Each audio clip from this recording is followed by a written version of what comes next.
안녕하십니까. 바로 본 TV 옴부즈맨의 김승재입니다. 지난주 연합뉴스 TV에선 수능 킬러 문항 배제 관련 뉴스와 함께 프랑스 파리에서 열린 2030 부산 엑스포 유치 활동 소식 등 다양한 뉴스들을 보도해드린 바 있는데요. 먼저 지난주 주요 뉴스부터 정리를 해보겠습니다.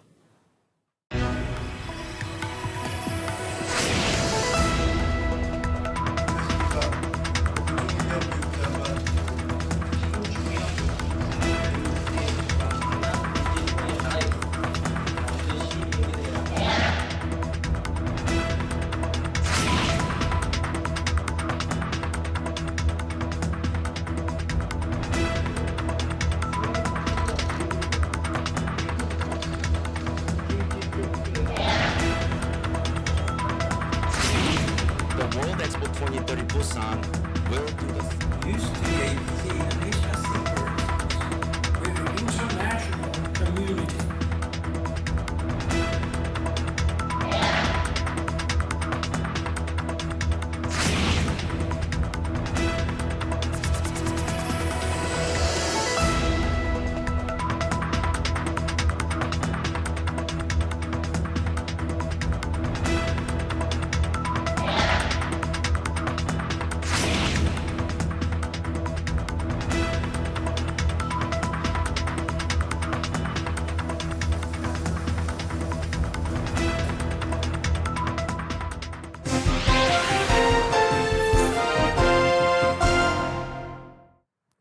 최근 저출생 문제로 정부는 물론 지자체 그리고 공기업 등 국가 전반이 적극적으로 해결책을 내놓기 위해 노력하고 있습니다.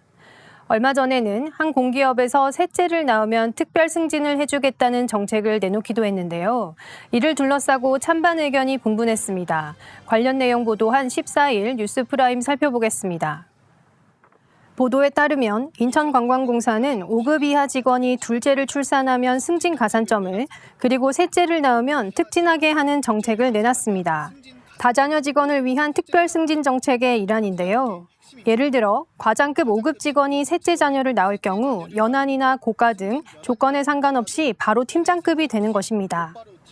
인천관광공사 사장은 인터뷰를 통해 노령 인구는 높아지고 젊은 인구는 줄어드는 현상이 심화되고 있어 이러한 문제를 해결하는 데 앞장서야 한다는 생각으로 마련하였다고 그 배경을 설명했습니다. 이후 1년의 유예 기간을 거쳐 새 인사정책을 시행한다는 방침입니다. 이에 대한 시민들은 엇갈린 반응을 보였습니다. 어느 정도 효과가 있을 것이라며 찬성하는 의견이 있는 반면 승진의 기준은 업무 능력이나 실력 등이 고려되어야 할 것으로 생각한다며 반대하는 의견도 존재했습니다. 한편 여성계는 출산 장려보다 육아 여건을 개선하는 정책이 우선되어야 한다고 지적했습니다. 현재 해당 정책에 대해 많은 국민들이 관심을 가지고 있는 만큼 본 보도에서도 실제 인터뷰를 통해 다양한 의견을 들을 수 있었습니다. 추가적으로 실제 정책의 수혜자가 될 내부 직원 혹은 비슷한 라이프 스타일을 가지고 있는 직장인의 반응이 있었다면 그 효과성을 더 짐작할 수 있었을 것 같습니다. 한편 비슷한 제도를 시행한 민간 기업도 있는데요. 15일 뉴스 현장에서 해당 기업의 인사팀장과 전화 인터뷰를 진행했습니다. 해당 내용 살펴보겠습니다.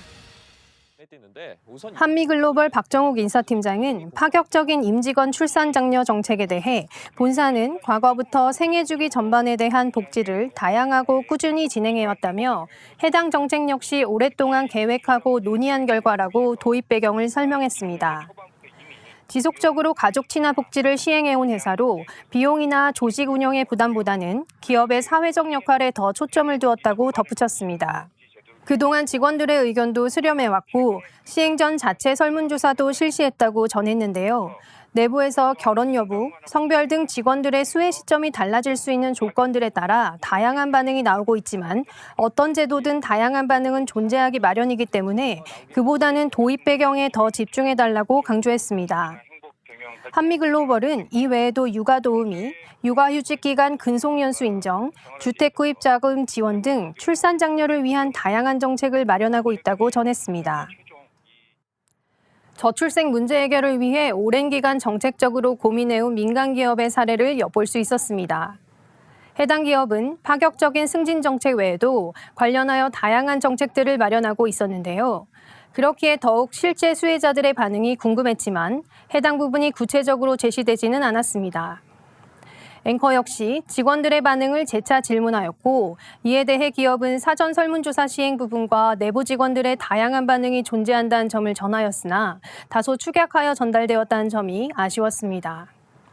이러한 출산 장려책에 대하여 15일 뉴스 현장에서는 전문가의 분석 의견을 전하기도 했습니다. 이렇게 파격적인 대담은 손정혜 변호사와 함께했는데요. 손 변호사는 특별 승진 정책을 도입한 공기업과 사기업 사례를 먼저 정리하여 설명하고 전반적인 배경에 대해 전했습니다. 손 변호사에 따르면 그동안 저출생 문제 해결을 위해 많은 예산과 다양한 정책들을 내놓았지만 사실상 크게 효과를 보지는 못했는데요. 때문에 이에 대한 심각성을 드러내고 해결하고자 하는 의지를 보여준 고육지책일 것이라고 설명했습니다. 그간 사회로부터 임신과 출산을 겪은 후에는 승진에서 누락하거나 혹은 경력이 단절되는 등의 경험이 많이 전해지고 있는데 그러한 두려움 없이 직장 생활을 하면서 임신과 출산을 해도 된다는 생각을 가질 수 있도록 하는 것이 본 정책의 숨겨진 효과 중 하나일 것이라고도 설명했습니다. 한편 비혼, 무자녀 직원에 대한 역차별 문제는 해당 기업의 정책 규정을 살펴보면 반드시 승진한다가 아니라 승진할 수도 있다고 하여 융통성 있게 설정해 두었는데요. 다른 업무 능력이나 조건들이 미흡함에도 불구하고 셋째 자녀를 출산하였다고 하여 승진하게 되는 것이 아니라 반대로 업무 능력이 뛰어난 직원이 승진이나 경력에 있어 받게 될 불이익이 두려워 자녀를 출산하지 않는 부분을 해소하기 위한 것이라고 설명했습니다. 한편 공공기관이나 국가기관에서는 출산을 승진 요소의 필수 불가결한 부분으로 포함할 경우 위헌적 요소가 있을 수 있다고도 덧붙였습니다. 물론 사기업 역시 직원들의 의견 수렴, 즉 노사협의를 반드시 거쳐야 할 것이라고 전했습니다. 전 국민적으로 사회적 공감대가 형성되어야 할 정책으로 이번에 시행하게 된 공기업과 시행 중인 사기업에서 잘 정착된다면 긍정적인 확산도 기대할 수 있을 것이라고 전했습니다. 해당 문제는 미혼, 비혼 혹은 자녀가 없는 직원들에게는 역차별 논란이 있을 수 있는 정책이라는 반대 의견이 있습니다. 때문에 이런 부분을 정리해 줄 수 있는 변호사의 분석 의견을 들을 수 있어 도움이 되었습니다. 우려가 존재했던 것과 달리 다른 업무 능력 등을 제외하고 셋째 자녀 출산이 무조건적인 승진 요소가 되지 않는다는 점, 오히려 업무 능력이 뛰어난 직원이 승진이나 경력을 고려하여 임신과 출산을 꺼리는 부분을 해소할 수도 있다는 점 등을 짚어주었습니다. 또한 직원들의 의견 수렴과 노사협의 등이 반드시 전제되어야 한다는 점도 이번 정책을 둘러싼 논의에서 반드시 필요한 부분이었다고 생각합니다. 얼마 전에는 교사들의 생활지도권 보장을 위해 목소리를 냈는데요. 16일 뉴스워치 보도 내용 살펴보겠습니다. 보도는 학생들을 지도하는 과정에서 오히려 아동학대로 신고당한 교사의 사례가 왕왕 발생하고 있다고 전했습니다. 이에 교사들은 아동학대죄로 신고당하거나 혹은 신고가 두려워 제대로 된 지도를 하지 못해 학생들의 학습권이 침해된다고 주장했습니다. 한국교원단체 총연합회에서 지난 4월에 실시한 조사를 살펴보면 교직 만족도는 23.6%에 불과하고 교권은 보호받지 못한다는 의견이 69.7%로 매우 부정적입니다. 교직 생활이 어려운 이유로는 학생들의 생활 지도와 학부모 민원이 가장 높게 나타났습니다. 교사들은 생활 지도의 명확한 내용이 학생과 학부모들에게도 정립되고 무고성 아동학대 신고로부터 보호가 필요하다고 요구했습니다. 시일 내 교원에게 학생 생활 지도권을 부여하는 내용의 초중등 교육법 개정안이 시행될 예정입니다. 시행령에 따르면 학교장이나 교원은 학업, 진로, 보건, 안전, 대인관계 등의 분야에서 조언이나 상담, 주의, 훈육, 훈계 등의 방법으로 학생을 지도할 수 있습니다. 이러한 시행령이 앞서 살펴본 교사들의 요구를 충족시킬 수 있을지 면밀하게 살펴봐야 할 것으로 보입니다. 과거 대비 구체적으로 명시되긴 하였으나 상담이나 주의, 훈육, 훈계 기준이 여전히 모호하기 때문입니다. 이에 대한 학생들과 학부모의 공감대 형성도 필요합니다. 학생과 교사 모두의 인권과 학습권, 지도권 등이 걸려있는 만큼 앞으로도 지속적인 취재와 보도 부탁드리겠습니다. 마지막으로 12일 뉴스 오늘에서 보도한 기후 이슈 관련 내용 살펴보겠습니다.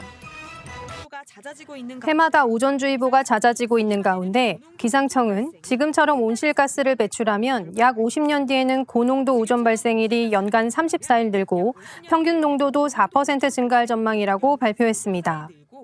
한편 보도는 난방발전 설비 최신화, 친환경 자동차 보급 등의 노력으로 온실가스를 감축하고 대기질도 개선한다면 오존 평균 농도가 41%까지 줄어들 수 있을 것이라는 분석 결과도 전했습니다. 연합뉴스TV는 지속적으로 기후 이슈 문제와 관련하여 보도를 전하고 있습니다. 이번 여름에는 고온이 예고되고 있어 보도된 것처럼 호흡기 질환은 물론 노약자 건강 등의 문제가 예상 가능한데요.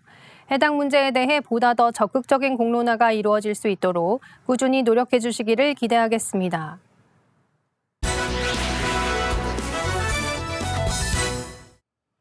자, 이번 시간은 주말에 방영되는 제작 프로그램을 대학생의 시선으로 분석하고 평가해보는 시간이죠. 캠퍼스 TV 리포트입니다. 이번 주에는 이화여대 정경은 학생과 함께하겠습니다. 어서 오십시오. 안녕하세요. 네, 경은 학생 지난주에 어떤 프로그램 모니터링했습니까? 네, 저는 매주 토요일 오후 7시 40분에 방송되는 미니 다큐 아름다운 사람들을 모니터링했습니다. 지난 17일에 방송된 미니 다큐 아름다운 사람들에서는 휠체어 고치는 천사들이란 제목으로 이웃을 위해 시간과 노력을 아낌없이 선물하는 사람들의 이야기를 담았는데요. 그럼 자세한 모니터링 내용 지금부터 전해드리겠습니다.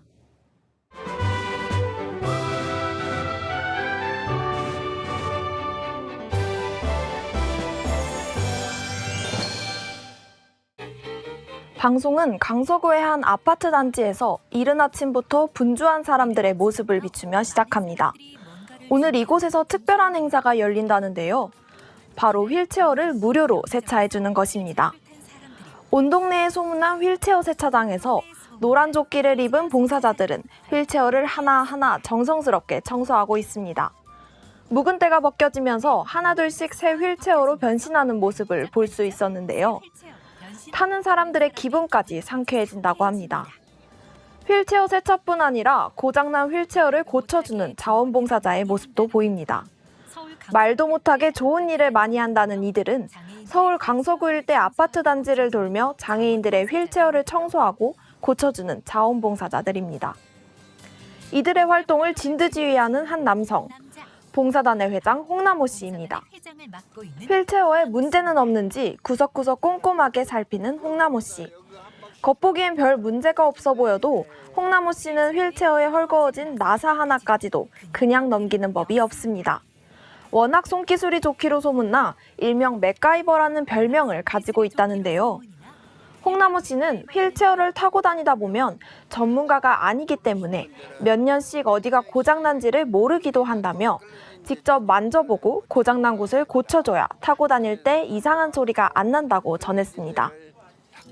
벌써 이 무료 봉사는 10년 넘게 이어져 왔다는데요. 이렇게 오랜 시간 봉사에 앞장서는 이유는 누구보다 장애인의 마음을 잘 이해하기 때문입니다. 홍남호 씨 역시 휠체어에 의지해야만 하는 중증 장애인입니다. 어린 시절 갑자기 찾아온 장애라는 불행에도 그는 결코 좌절하지 않았다는데요. 오히려 장애인들의 마음을 어루어 만지고 조금이라도 도움이 되는 일을 하고 싶다는 마음을 먹었다고 합니다. 홍남호 씨는 장애인들의 휠체어를 고쳐주고 그분들이 집으로 돌아갈 때 느끼는 단단한 행복감을 더 많은 장애인들에게 나눠주고 싶었다는데요. 그는 봉사단체의 회장직까지 맡아 칼갈이부터 휠체어 세척, 수리봉사까지 다양한 활동을 펼치고 있습니다. 이런 봉사가 곧 홍남호 씨의 삶이 되었다고 합니다. 오랜 시간 멈추지 않고 달려올 수 있었던 또 다른 이유는 바로 아무 대가를 바라지 않고 함께해주는 사람들이 있기 때문이라는데요. 한 자원봉사자는 본인도 장애인이지만 그럴수록 이런 활동이 더 필요할 것 같아서 작은 도움을 주고자 봉사를 한다고 밝혔습니다. 또 다른 봉사자는 다른 사람들의 마음을 즐겁게 하고 나도 역시 다른 사람들을 도와주며 마음이 편안해지고 행복하기 때문에 이 봉사를 하는 것이라고 말했는데요. 이렇게 휠체어 세척 수리 봉사를 하는 날이면 언제나 도움이 필요한 많은 사람들이 찾아온다고 합니다. 이동이 불편한 장애인들에게 휠체어는 그야말로 발이나 마찬가지이기 때문인데요. 휠체어를 전문적으로 점검해주는 곳이 많지 않기 때문에 이런 봉사활동에 사람들은 고마운 마음을 전했습니다. 불편함도 불편함이지만 휠체어의 상태는 타는 사람의 안전과도 직결되기 때문에 더 꼼꼼히 살펴야 한다는데요. 한 장애인은 휠체어에 흔들리는 부분이 있어서 위험했다고 말했는데요. 봉사자들의 손길을 통해 바로 해결이 되었다고 합니다. 한 장애인의 보호자는 휠체어가 고장나도 직접 고치기에는 한계가 있어서 답답했는데 이곳에 찾아와 해결하게 되었다며 감사한 마음을 전했습니다. 이들의 봉사활동은 단순히 휠체어를 닦고 고쳐주는 것만이 아니라고 합니다. 따뜻한 관심과 정성을 나누는 시간, 외롭고 소외된 이들의 마음까지 어루어 만져주는 시간이라고 하는데요. 오늘 이곳에서 아름다운 이웃사랑의 꽃이 활짝 피었다고 합니다. 봉사에 언제나 진심인 사람들이 모여 어떤 봉사를 해야 더 많은 사람들에게 도움이 될지 늘 고민한다고 하는데요. 봉사단 회원들이 모인 회의가 한창입니다. 월 몇 회 어떤 봉사를 진행할지 이야기를 나누는 모습인데요. 봉사자들은 장애인들에게 하나라도 더 도움이 될 수 있도록 계속해서 봉사활동의 범위를 넓혀가려고 노력 중이라는데요. 봉사단 회장 홍남호 씨는 많은 고민 끝에 만든 휠체어 우산거리를 보여주며 장애인들과 같이 제품을 많이 만들어서 행복하게 살고 싶다고 말했습니다. 장애인들을 향한 홍남호 씨의 진심을 엿볼 수 있었습니다. 방송은 다시 화창한 아침에 어김없이 한 아파트 단지 공터에서 시작된 봉사활동을 보여줍니다. 홍남호 씨는 앞으로 교육 사업을 해서 봉사단 식구들을 많이 늘리고 칼도 갈고 휠체어도 고치면서 똑같은 좋은 일을 장애인들에게 돌려주고 싶다고 전했습니다. 방송은 모두가 행복한 세상을 꿈꾸는 사람들의 진심 어린 노력이 언제나 반짝반짝 아름답게 빛난다고 전하며 마무리됩니다. 예, 모니터링한 내용 잘 봤습니다. 경훈 학생 이번 미니 다큐 아름다운 사람들 보면서 어떤 점이 가장 와닿았습니까? 네, 저는 대가를 받지 않고 이웃들을 위한 봉사활동을 하는 분들의 모습이 정말 대단해 보였는데요. 저 또한 장애인과 비장애인 모두가 행복한 세상을 만들기 위한 봉사활동에 참여해보고 싶다는 생각이 들었습니다. 네, 아주 좋은 생각이네요. 자, 그럼 마지막으로 이번 미니 다큐 아름다운 사람들에 대한 경훈 학생의 한 줄 평 듣고 정리하겠습니다. 네, 저의 한 줄 평은 휠체어를 고치는 천사들의 따뜻한 마음입니다. 네, 공감할 수 있는 한 줄 평까지 지금까지 이화여대 정경훈 학생과 함께했습니다. 오늘 말씀 고맙습니다. 감사합니다.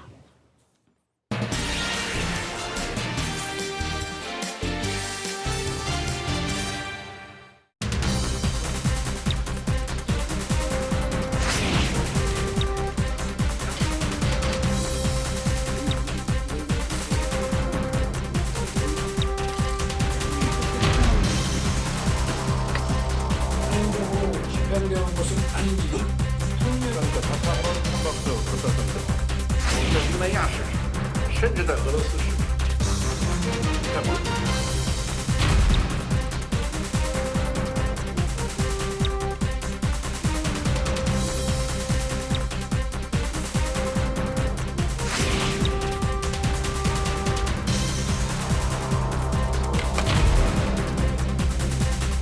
签名对照的是，中方一直像朋友和家人一样在。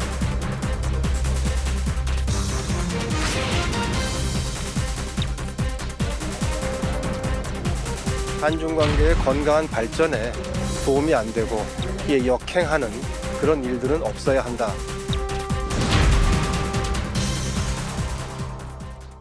자, 외교란 것이 참 쉽지 않습니다. 때문에 전쟁을 비유한 외교전이란 말을 쓰기도 하는데요. 가뜩이나 어려운 한중 간의 관계를 더욱더 얼어붙게 한 발언이 있었습니다. 자, 오늘 TV와 비평에서 관련 내용 자세히 짚어보죠. 도움 말씀에 국가공무원 인재개발원의 김진수 교수와 함께하겠습니다. 어서 오십시오. 네, 안녕하세요. 예. 자, 지난 8일이었습니다. 싱하이민 주한 중국 대사가 이재명 대표를 만나면서 만찬을 했는데 이 자리에서 우리 정부의 외교 정책을 강하게 비판하면서 그 발언들이 문제가 되고 있습니다. 네. 한중 간의 외교 갈등으로까지 번지고 있는 상황인데 먼저 이번 논란이 어떻게 불거지게 된 것인지 관련 보도 내용부터 정리해 보죠. 네, 이재명 민주당 대표와 또 싱하이밍 주한 중국 대사의 만찬 회동이 큰 파문을 일으켰습니다. 네. 당초 이 대표와 싱 대사의 회동은 일본의 후쿠시마 오염수 방류에 대한 공동 대응책을 모색하자는 취지였는데요. 취지가 무색하게 우리 야당 대표를 대사관저로 초청해서 미리 준비한 문서를 펼쳐들고 작심 발언을 이어간 것입니다. 내용은 이렇습니다. 네. 일각에서는 미국이 승리하고 중국이 패배할 것이라는데 베팅하고 있는데 나중에 반드시 후회할 것이라고 밝혔습니다. 이에 대해 대통령실은 대사는 본국과 주재국을 잇는 가교 역할을 하는 것인데 그 역할이 적절하지 않다면 국가적 이익을 해칠 수 있다면서 이날 발언은 내정 간섭성 도발적인 언행이라고 경고했습니다. 예. 언론에서는 이제 보수 진보할 것 없이 한 목소리로 싱하이밍 대사의 발언에 대해 비판하고 나섰습니다. 우선 동아일보는 외교적 상식이나 의전은 아랑곳 없이 일방적으로 쏟아내는 중국식 힘의 외교, 이른바 늑대 외교의 한 단면이라고 비판했습니다. 보통 이제 외교관들은 특유의 이제 세련되고 은유적인 화법을 사용하는 편인데요. 이에 반해서 이제 중국의 외교관들은 종종 거친 말로 몰아붙이는 표현을 사용해서 또 이른바 늑대 외교로 불리기도 하죠. 또 이재명 대표의 책임도 피할 수 없다라고 전했습니다. 우리 정부가 미국과 일본에 밀착해서 중국과는 거리를 두는 상황에서 중국을 끌어들여 정부와 각을 세우려는 정치적인 계산이 깔려 있다라고 분석했습니다. 중앙일보는 싱 대사의 이번 발언은 우리 정부가 최근 경색된 한중 관계를 한중일 정상회의 등을 통해 좋은 방향으로 풀어가려던 상황에 찬물을 끼얹은 부적절한 언행이었다라고 비판했습니다. 한겨레 신문은 미국에 치우친 윤석열 정부의 외교 행보에 대해 강한 불만을 표출한 것이라고 풀이했습니다. 하지만 아무리 그렇더라도 외교관이 공개 발언을 할 때는 지켜야 할 선이 있는데 이번 발언은 위협으로 들린 만큼 고압적이었다고 비판했습니다. 해당국 국민들과 좋은 관계를 유지해야 하는 대사가 오히려 설린 우호 관계를 훼손했다라고 덧붙였습니다. 경향신문 역시 싱 대사가 우리 정부를 공개 비난한 것은 외교 관례에 어긋나는 일로 비판받아 마땅하지만 양국 외교부의 어떤 설전에 대통령실까지 가세해서 한중 관계가 악화 일도로 치닫고 있는 상황은 매우 우려스럽다라고 전했습니다. 양국 모두 감정적인 대응을 자제하고 냉정을 찾아야 한다라고 강조했습니다. 그랬군요. 자, 싱하이밍 대사의 부적절한 발언이 있은 이후에 정부와 정치권의 반응도 좀 궁금한데요. 어떤 내용들이 있었는지 관련 보도 내용 짚어보죠. 네, 싱 대사의 발언이 있은 후에 우리 외교부는 싱 대사를 초치해서 항의했고 또 중국의 외교부도 정재호 주중 대사를 불러서 맞불을 놓는 등 양국의 충돌이 이어졌습니다. 예. 박진 외교부 장관과 또 국가안보실의 조태용 실장, 김태효 1차장까지 나서서 싱 대사의 발언을 문제 삼았죠. 특히 윤석열 대통령은 국무회의 자리에서 싱 대사의 발언으로 우리나라 국민이 불쾌해하고 있다면서 1880년대 조선의 국정을 농단한 청나라의 위안스카이를 떠올리게 한다는 사람이 많다라고 밝히면서 중국이 적절한 조치를 취해줄 것을 요구했습니다. 하지만 중국은 외교부 대변인의 논평으로 수용할 뜻이 없음을 밝혔죠. 이에 대해서 이제 진보 언론에서는 싱 대사의 발언은 누가 봐도 부적절했지만 외교 라인이 총출동해서 오히려 싱 대사의 존재감을 키워준 모양새가 됐다라고 지적했습니다. 싱 대사의 발언이 본국의 지시에 따른 것인지 아니면 본인의 입지를 위한 것인지는 확실하지 않지만 대통령실과 또 총리, 외교장관까지 나서서 싱 대사를 비판한 마당에 굳이 대통령까지 나서야 했느냐는 지적입니다. 경향신문은 대통령이 외교 사절을 비판한 것은 이례적이라면서 사실상 중국의 대사 소환을 요구한 것으로 여겨진다라고 전했습니다. 가장 무거운 그 대통령의 발언이라는 점에서 외교적인 퇴로를 끄는 것으로 볼 수 있는데 외교를 국내 어떤 정쟁의 한복판에 끌어들인 것은 반중 정서가 강한 보수층에 호소하려는 의도가 엿보인다라고 분석했습니다. 이렇듯 이제 한국과 중국의 외교적인 긴장이 높은 민감한 시기에 또 민주당 국회의원 5명이 중국을 방문해서 또 거센 비판이 일기도 했습니다. 당내 민생경제위기대책위원회 소속 의원들이 중국 외교부의 초청으로 방문한 것인데요. 이를 두고 이제 보수 언론에서는 한중 관계 개선을 모색한다는 취지라지만 결과적으로 친중 성향의 야당을 끌어들이려는 중국의 갈라치기 전략에 말려드는 꼴이라고 지적했습니다. 예. 정치권이 한 목소리를 내도 모자랄 판에 여야가 이제 엇갈리는 행보로 자중질환을 자초하고 있다면서 이런 식의 내부 분열은 중국만 도와주는 결과로 이어질 수 있다라고 강조했습니다. 문화일보는 민주당의 이번 어떤 방중에 대해서 언론에 보도된 뒤에야 이를 인정했을 정도로 쉬쉬한 이유가 무엇인지 모르겠다면서 국가 간의 외교 갈등이 있다고 해서 다양한 채널이 중단될 필요는 없지만 외교 주체는 정부와 집권 세력임을 야당은 인정해야 한다라고 전했습니다. 그랬군요. 교수님께서 앞서 말씀해 주신 대로 우리 정부가 싱하이밍 대사를 초치해서 강력하게 항의를 하자 중국 정부 입장에선 우리가 볼 땐 좀 미안해야 할 것 같은데 네. 적절한 조치를 취하기는커녕 정재호 주중 한국 대사를 맞초치했습니다. 이 때문에 이제 이런 얘기가 나오더라고요. 한중 관계가 얼어붙지 않겠냐 우려의 목소리 나오고 있는 상황인데 관련된 보도 내용 정리해 보죠. 네, 신 대사의 이제 부적절한 발언으로 촉발된 한중 갈등이 장기화될 가능성에 대한 우려가 나오고 있습니다. 예. 우리 국민의 이제 반중 정서가 있는 데다가 또 이번 사건에 대해서 중국의 관영 매체인 환구시보는 한국 정부의 외교 노선을 도박꾼 심리라고까지 하는 등 어떤 그런 국면으로 치닫고 있는 모습입니다. 그렇죠. 예. 언론 보도 역시 한중 갈등에 대한 해법을 놓고 의견이 갈라지고 있는데요. 보수 언론에서는 고압적인 중국의 태도 그 기저에는 한국을 속국처럼 여기는 발상이 깔려 있다면서 시대착오적인 인식 위에서는 정상적인 외교 관계가 이루어질 수 없다라고 전했습니다. 그동안 이제 무역과 안보에서는 이제 중국이 차지하는 비중이 워낙 높은 탓에 리스크를 관리하느라 중국의 저자세였던 과거의 관행에서 이제는 탈피할 때가 됐다는 것입니다. 예.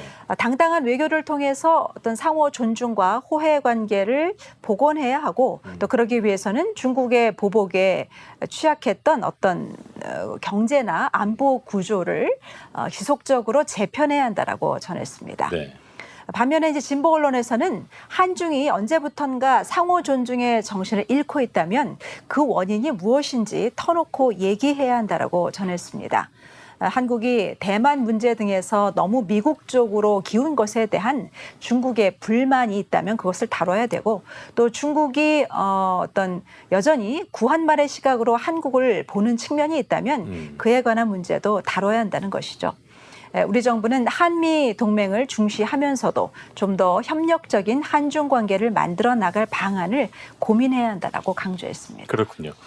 자, 외교적으로 민감한 사안인 만큼 언론의 보도 역할도 중요해 보이는데요. 실제로 중국 정부가 이번 사안에 대해서 한국 언론 보도를 보면서 유감을 표하기도 했다고 합니다. 네. 끝으로 이번처럼 민감한 외교 이슈 등에서 언론이 어떻게 중심을 좀 잡아야 될지 끝으로 한 말씀 해주시죠. 네, 이제 외교를 가리켜서 뭐 충성 없는 전쟁이다 뭐 이런 그렇습니다. 말들 하지 않습니까?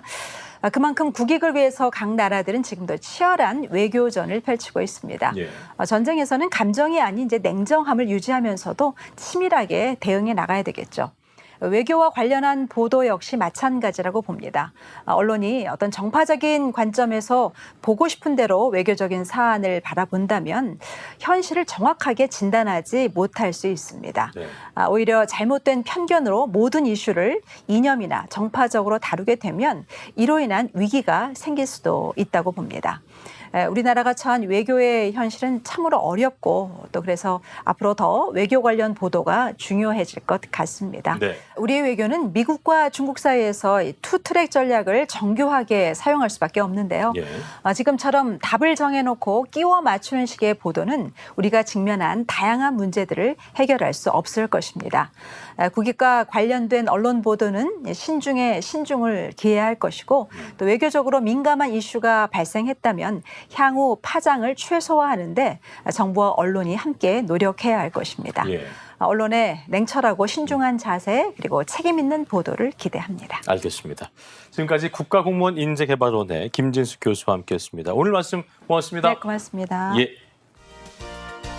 저희 옴부즈맨 제작진은 여러분의 다양하고 소중한 의견들을 기다리고 있습니다. 방송을 보시고 느낀 소감을 연합뉴스 TV 홈페이지 내 시청자 게시판이나 SNS로 보내주시면 됩니다. 저희는 다음 주 시간에 다시 인사드리겠습니다. 여러분 고맙습니다.